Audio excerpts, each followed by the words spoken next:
Hey guys, and welcome back to the extras part of Abzu. I'm not really sure what's left to talk about here, mate. We covered the music, we covered the visuals, we covered what we felt about the narrative. So, what are we doing here? So, obviously, in the main body of the playthrough and the story, we collected all the shells. And so, basically, the entire purpose of this part is to show you what you unlock for collecting all those shells. Obviously, to get there, we need to actually swim to one of the little shrine bits with all the shells locked in it.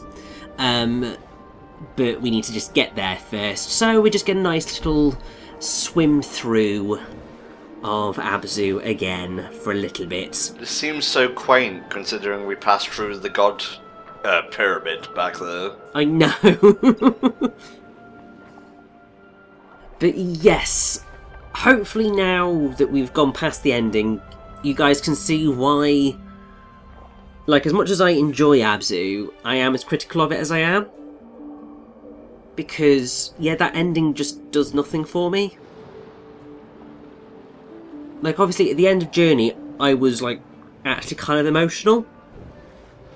Because it was just like, wow, that was, like, super powerful and super poignant. It ends on kind of a, okay, question mark, no? Yeah, it's just like, and it's just like, woo, and okay, that's it. Okay. I'll just swim around in this credit sequence with this slightly boring music. Okay. You'll notice that Abzu doesn't have framing cutscenes that much either, whereas like in between chapters in Journey, you'd at least talk to one of the tall folk, and I think it needed a. It's a balancing act. You can either be too talky with your lore, or you can leave it completely almost like Dark Souls or like the Metroid Prime games where you have to find it for yourself. Here, I think it goes in the Dark Souls / Prime direction a bit too much. Like, I'm fine with leaving stuff open to interpretation, but I could have used a bit more direction here. Yeah, I think that's the problem. If they wanted you to explore and for the narrative to not be too hugely important, but they put enough in here that you're kind of just like, well, it's either too much for what the game is, or it's not enough for what the narrative wants to be. Yeah. I think if they left out the narrative entirely and just made it about the joy of swimming, like have, I hasten to call them mini-games, but just stuff that takes advantage of moving around in a body of water, per se. Yeah. And just keep it like nice and light and whatnot, release it as a cheaper game. With this level of graphics, I think people would have ate it up.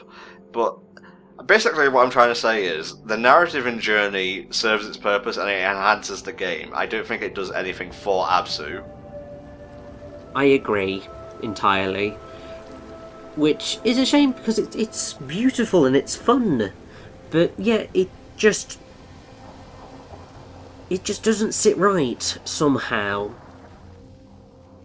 And that is just incredibly frustrating. You'll notice I'm not calling it pretentious. I think it's more misguided than anything, because pretension implies that, you know, the people developing the game think it's deeper than it actually is.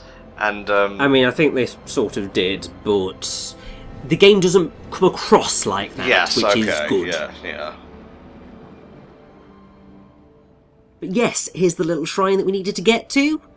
We've got all of the shells, including the one that's in the credits, and we interact with this, and very much like Journey's ancient symbols, we get a white diver. Oh. Yeah, it's basically the same as Journey, because in that we've got white robe, here we get a white suit with... But what does that mean? Because in Journey it had a narrative purpose to it.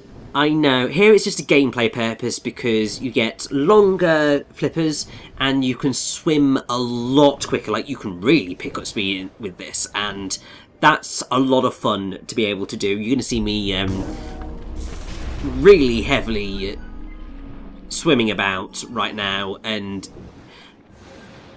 you see, I kind of wish that Abzu had this kind of from the start, like give me the ability to upgrade my flippers as I go, because just getting this amount of freedom and speed is really what the joy of Abzu swimming is. Yeah, why didn't they start you like you became in the final chapter, where you just all, you're a rust bucket, essentially, and then slowly become the full diver, then at the end, pow! You're golden, or you're like whitish silver, and you're really swimming against all the odds and whatnot. Because in Journey, the white and gold thing symbolised, I think it was another player who had completed the game, I believe.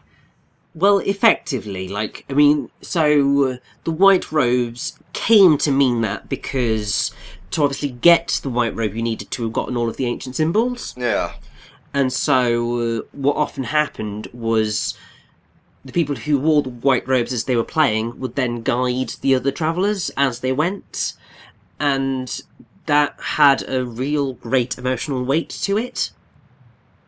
And it's kind of the same thing here, but because you don't have an anonymous ally throughout this journey, it's just like, so is that just what this is? Have you got anything else for me?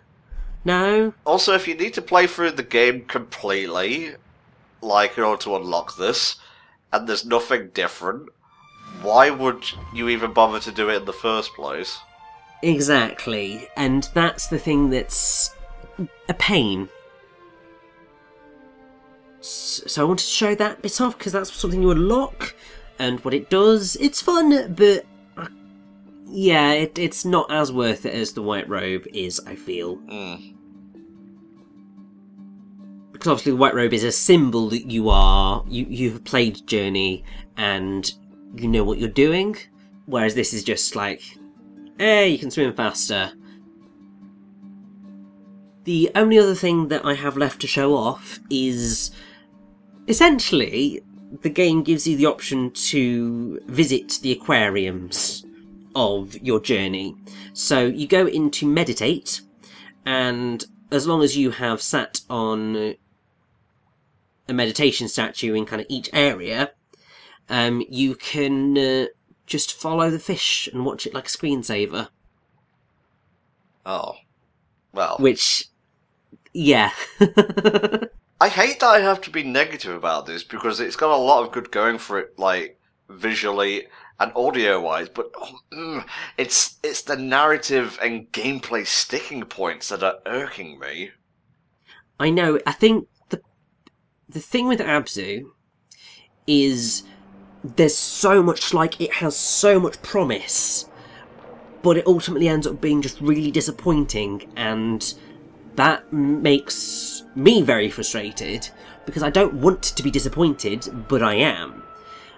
It's not the same level of disappointment and frustration that I feel at other games, oh Carmiden, Epic Mickey, because those games, particularly Epic Mickey, actively made me angry at how disappointed I was with them.